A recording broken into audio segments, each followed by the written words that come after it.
Hello everyone, welcome to my channel. तो हम polity पढ़ रहे थे। पिछले लेक्चर में हमने प्राइम मिनिस्टर, प्रधानमंत्री और उनकी मंत्री परिषद के बारे में पढ़ा था और 8 मंत्रिमंडलीय समिति के बारे में पढ़ा था। आज हम पढ़ेंगे स्टेट गवर्नमेंट के बारे में, राज्य सरकार के बारे में। तो राज्य सरकार आती है पार्ट 6 में, भाग 6।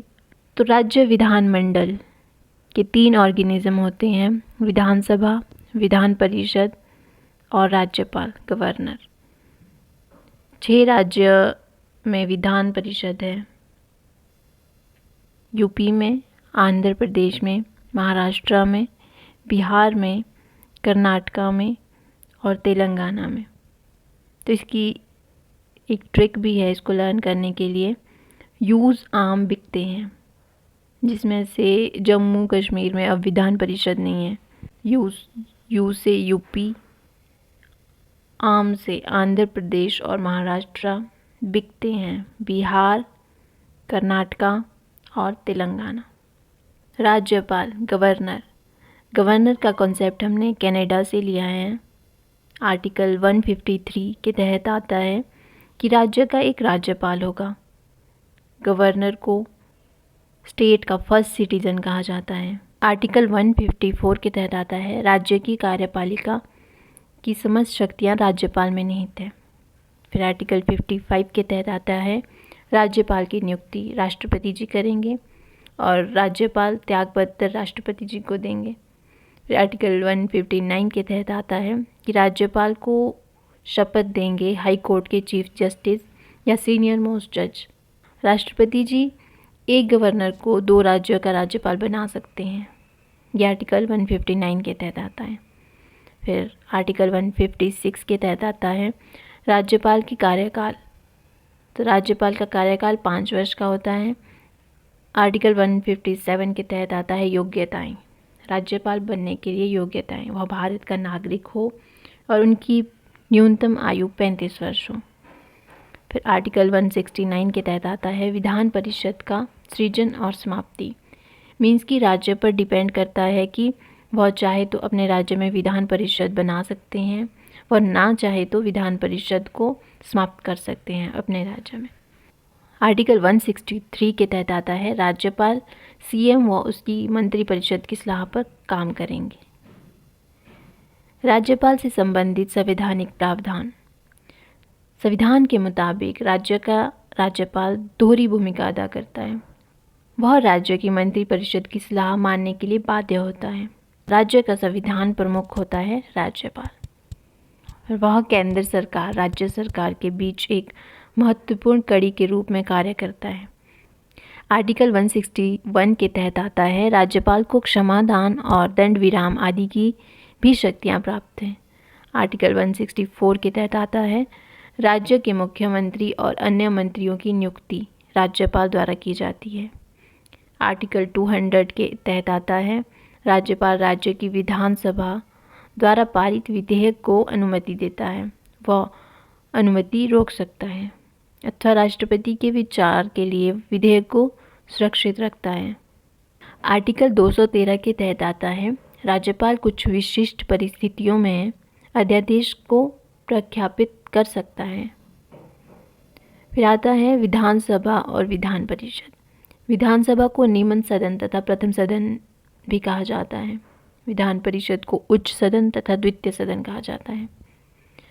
आर्टिकल 170 के तहत विधानसभा की संरचना के बारे में बताया गया है, जिसमें विधानसभा में मैक्सिमम सीट्स होती है 500 एंड मिनिमम सीट्स होती हैं 60। विधान परिषद में मैक्सिमम सीट्स होती हैं कि उस राज्य की विधानसभा के सदस्यों का 1/3 हो सकते हैं और मिनिमम सीट्स होती हैं 40। तो वर्तमान में यूपी की विधानसभा में सबसे ज़्यादा सीट्स हैं 403। यूपी की विधानसभा में अगर 403 सीट्स हैं तो विधान परिषद में, यूपी की विधान परिषद में कितने होंगे इसका 1/3 कर लो, 403 का 1/3 कर लो, उतनी विधान परिषद में सदस्य होंगे। फिर आर्टिकल 172 के तहत आता है सदनों की अवधि।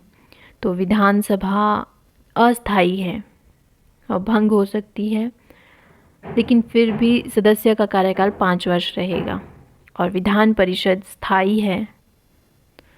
आर्टिकल 173 के तहत आती है सदस्यों की योग्यताएं।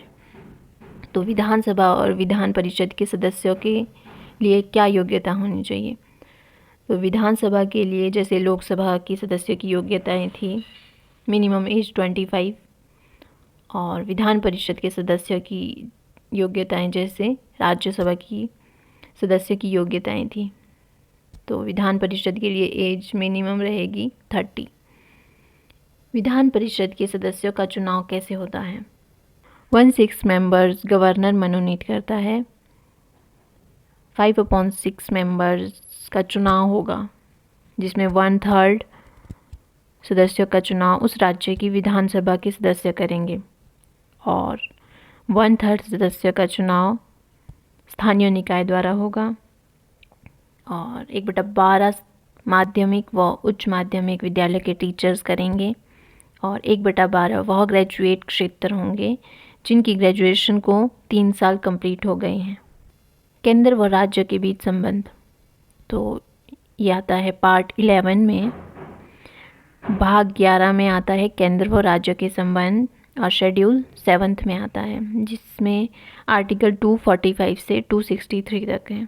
आर्टिकल 245 के तहत आता है केंद्र सरकार पूरे देश में राज्य प्लस यूनियन टेरिटरी के लिए कानून बनाती है। वह राज्य सरकारें अपने अपने राज्यों में कानून बनाती हैं।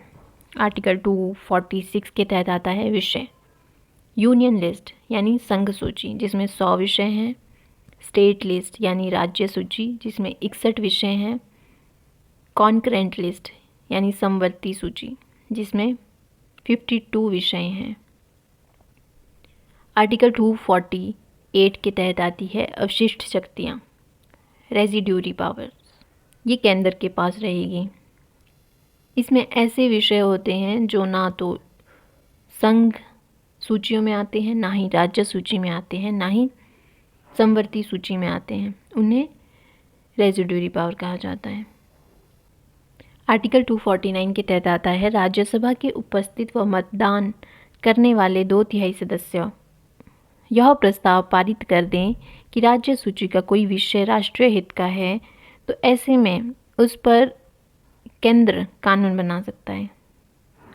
आर्टिकल 250 के तहत आता है आपातकाल के समय राज्य के लिए कानून संसद बनाएगी।